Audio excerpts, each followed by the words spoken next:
So a lot of people wanted to see my library and some of the books I had. So I'm gonna go shelf by shelf, and any new books I get, I'll obviously make videos about because there's far too many books to actually do one big video, and I feel like I wouldn't be able to say anything substantial about the books. So here are the biographies I have that were in my most bottom left shelf. This is all the biographies in my most bottom left shelf. Okay, there are obviously biographies back here. I'm not gonna get to those right now. Just get to these. The first one is a Charles Darwin biography. I got this in Canada, and I read a lot about Mendelssohn's life, but I never really read about Charles Darwin's life. And I know that he had a particularly interesting life. A bit cliche, I believe there was some debates about whether he should be a medical doctor or not with his parents, and that's cliche obviously, but other than that, I don't know anything about his life. I do know that there's a famous quote or famous meme that somebody showed me where he debated the trade-offs between getting married and not getting married, and one of the things he listed was being able to spend more money on books versus having to dedicate time to his relationship and obviously investing in his kids. So the next one is The Diary of a Bookseller. I thought the concept was really cool, and I haven't read it yet. But basically the idea is the person is obviously someone who sells books, and they just make entry dates on the day that they sold the books or the day they worked inside the bookstore. So it's kind of like a diary of a bookseller. It's like literally that. So I think that would be interesting. The next one is an Elon Musk biography. Now, I don't have a big interest in Elon Musk. A lot of people do like him, a lot of Elon Musk fans out there. I only really got this for the same reason I got a few other biographies in this section, and that is namely that there were no other interesting books in the biography section, and I wanted a biography, and so I decided, well, I'll get this. To be honest, I saw this book like 6 times in the bookstore, and on the 7th time I kind of bought it, simply because there was no other competitors. Maybe I'll be completely wrong and this book will be super exciting, but I find with characters like Elon Musk, the reality and what's said about them are vastly different. I hear a lot of things like he read 2 books a day for like 3 years, which is insane. Nobody does that. The same thing with like Warren Buffett, right? I read 800 pages a day, but then meanwhile when Warren Buffett like clarifies, he doesn't read that much, right? So people say things that are crazy about this for, I don't know, like marketing purposes or something, I don't know. The next book is I Am Dynamite. It's a biography of Friedrich Nietzsche. This was recommended to me by a bookstagrammer named Bjorn Books, and he said it was good. I like the idea of a biography about Nietzsche because I read a book called The Philosophy of Walking, where they mentioned a little bit about Nietzsche's life, and I always thought his ideas were a bit more strange. And then when I studied schizophrenia and things like schizotypal, I saw parallels between his thinking and the kind of thinking you would see in someone who has schizotypal. So I thought that, like, okay, well, let me see more about his life. And it turns out he did have a disease that was similar in terms of how it impacts the brain, both in cognition and in physiology, to schizophrenia. I forget which disease it was. I used to know it by name, but I'm sure I could find it in a matter of seconds if I googled it. He had that issue. He also has a lot of interesting ideas about what a philosopher should be doing. Like, he thought walking, for example, was the best way to think, and so he'd walk for hours, like 8 hours a day. So that's interesting.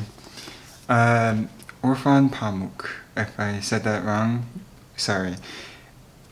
Everybody who follows me recommends this guy to me, and the problem I have is I don't like to read fiction. And albeit his is like a kind of meta-fiction, in the same way that George Orwell is a meta-fiction, where it is made up people and made up narratives, but the ideas behind it are very much true and there's a reality to them. This, I believe, is more of a non-fiction book of his, and it's about the city and his memories, obviously, in the city, and what he thinks about the city. So I'm super excited to read this, because he's a good writer. Thinking in numbers. So I saw a documentary on Daniel Tammet And I wanted to read about savants, and at the time I was studying like abnormal cognition, and so this was a good buy because it was complementing the stuff I was studying in cognitive science at the time. However, I think the book focuses too much on numbers, and to me it seemed like he wanted to talk about himself and kind of what he was born with and how to cope with that, but also B, he really wanted to talk about numbers. And I think he should have kept that in two separate books. I don't think he should have put it in one because I think it focuses too much on numbers, not so much on life with this condition. Now, this is a Walter Isaacson biography, and it's probably my favorite biography of all time. It's also really big. I think it's like 600 pages. Yeah, it's 550 pages. It's a very big book, but I like Leonardo da Vinci a lot. Now, Walter Isaacson is a really, really good biographer, and if you ever get a chance to buy it and read one of his books, I strongly recommend it. But what I liked about Leonardo da Vinci is that he's a polymath, and he never really specialized in anything. And it's really apparent when you read the biography about him because, for example, he had notes in his books where he would go and learn basic like logarithmic stuff, like basic math, from professors at the time, only because he needed that very basic tool. So he wouldn't systematically study math, right? Like in modern Western society, or in most societies actually, the way you learn math is you go through like calculus, topology, and algebra, and trigonometry, right? Statistics, single variate to multivariate, and stuff like this, right? You take this kind of approach, and he doesn't do that. If he has like something he's interested about, he gets curious about that and finds out what tools he needs to like navigate the thing he's interested in. So that kind of approach to learning I really like. The book also has a lot of cool illustrations. Not like his other like Walter Isaacson books. There aren't very many books like this with illustrations. So yeah, it's a very cool book and a very cool person. I got this book before I got the biography because I wanted to see Leonardo da Vinci's thought pattern. But when I read the biography, he mentions that he thinks in analogies a lot. And if you read this, you'll see that a lot of it is actually analogy, like analogical arguments or ideas based off analogy. Like he compares flight and structure of bird wings. He talks about the nature of wind and gives analogies for that. He compares it to like the streams of water that he studies. It's a very interesting book. Now, it doesn't read like linearly. It is obviously organized with some opinion, and on top of that, most of it's just like it's very concise. So he'll have one idea about something, and then he'll write just a little bit about it, and then that's it. You won't see it anywhere else. So don't be expecting like a linear book that you would see with most other books. It really is a notebook. Now, A Short Life of Kierkegaard. This book I got because when I studied Schopenhauer, I first learned about Schopenhauer's ideas, and then I saw his life. I read about his life, and I saw a lot of parallels between the two and how his life could motivate a lot of his ideas. In university, we learned a lot about Kierkegaard, because I took some philosophy courses, and what I was told is his life was not great. And so I'm going to read Kierkegaard's biography, but first I want to study his works to see if this pattern that a lot of philosophers have, where their works are inspired a lot by their personal lives. So it's kind of like an interesting thesis for me, and therefore I'm going to read this. So I think this will be interesting. So this is a Bookstagrammer's biography at Underdog Books, and I've read some of it. I haven't read all of it because I have a lot of books on my to-be-read list. Believe it or not, all the books on the desk besides the biographies are actually on my to-be-read list. It's like a ridiculous amount of pages. But this, I think, is a really interesting book on the condition that you know who Underdog Books is. Because when you get to see him, you see he's really about not making excuses. He tries to keep a positive attitude, and he tries to motivate others to do that. But then when you get to see like his background, you see, oh, okay, well, that's crazy because his background you wouldn't expect from someone who's keeping such a positive attitude and trying to consistently work towards bettering himself. So this has a lot of shock value if you get to know underdog books. And I think that's really cool. Now, this isn't really a biography, but it is a selected writings of Galileo. I keep it in biographies because I kind of view it as the same, and I don't know where else to put it. Maybe I could put it in philosophy, maybe history, or maybe like the history of physics. I don't know, or astronomy. It's hard to put this somewhere, and so when I get works like this, I kind of put them in biographies because I don't read them as a way to gain information about a particular discipline. I usually read them to gain insight into how someone thinks, because I find like these selected writings are more raw, less polished, and therefore more revealing of the actual person who writes it. So that's the reason why I put it in biographies. I haven't read it yet, but I did see that it was written in like Old English, and I thought that would be really fun to read. And I just happened to be in the bookstore, and I was like, I'll get it. Why not? I do that a lot. Sometimes I'm in a bookstore, I'll get a book that I don't necessarily want to read really badly, but that I'll read. I'll enjoy it if I do read it. So this is the essential writings of Gandhi. Now there is a reason why I have this. I don't have a particular interest in Gandhi, but I do have an interest in the way he comes about conflict resolution. So I have a lot of books on conflict resolution because I think it's an interesting field, especially when you talk about conflict resolution in the context of like international diplomacy.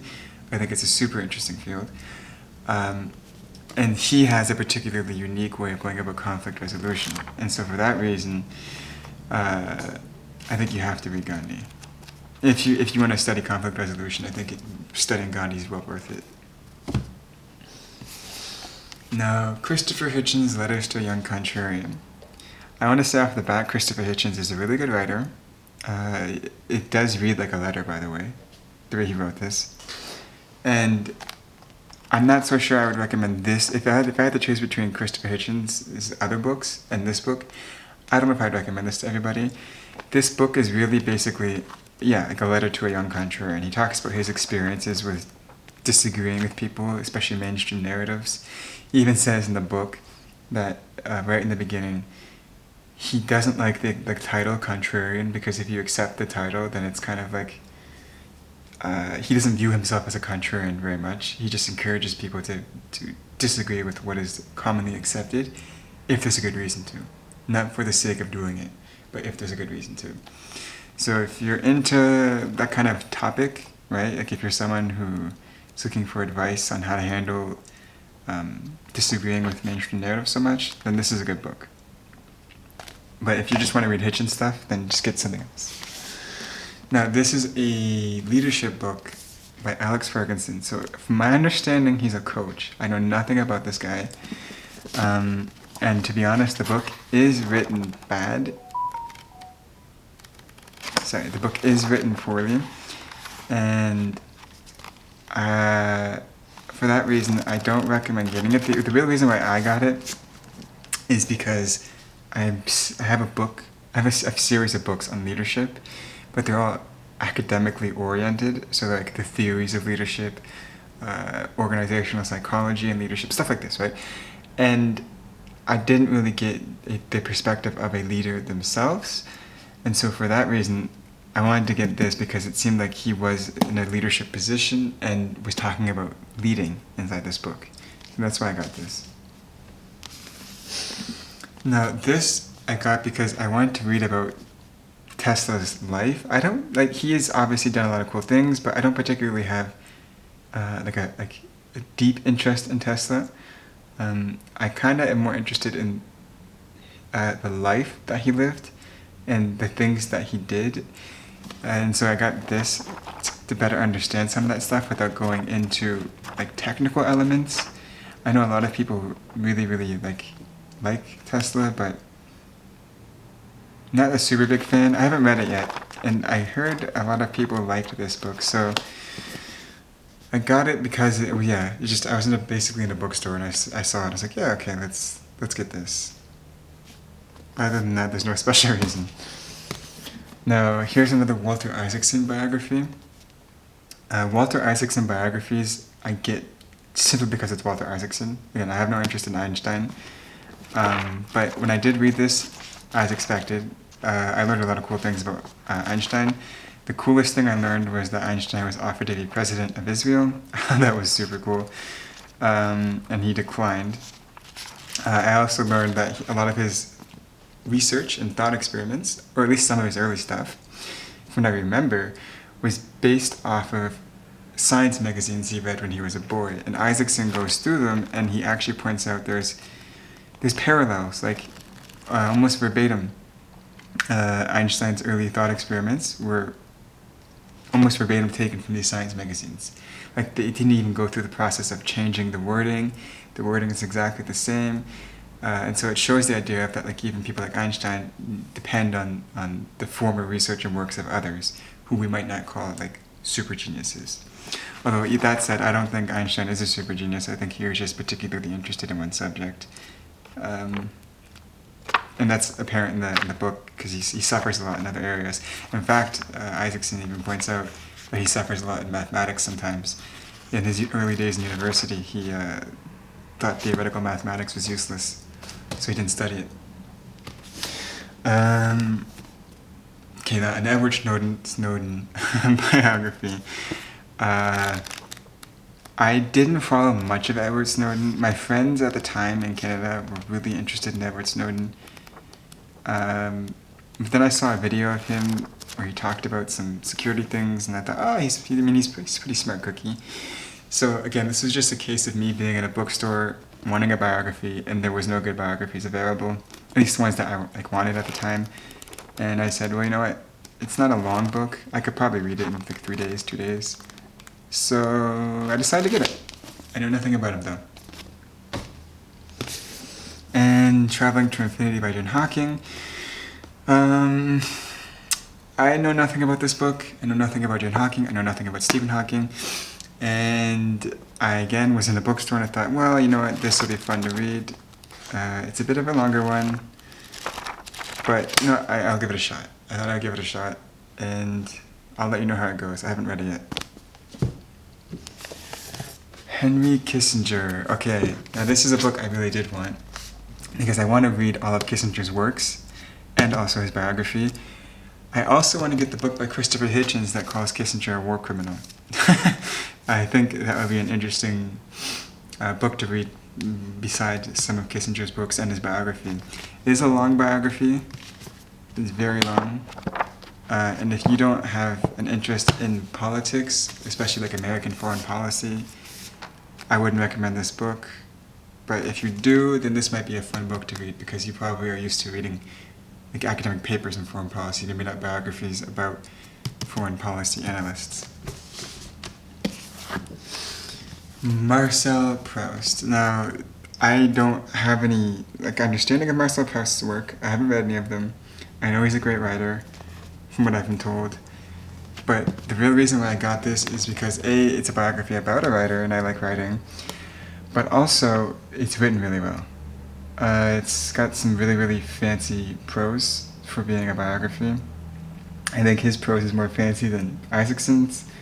And I immediately, after reading a couple of sentences, said I was going to get this book.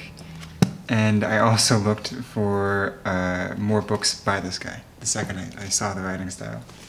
I love good writing styles. The last one from the most bottom left bookshelf is Steve Jobs, Walter Isaacson biography. I don't have the jacket. I don't know where it went.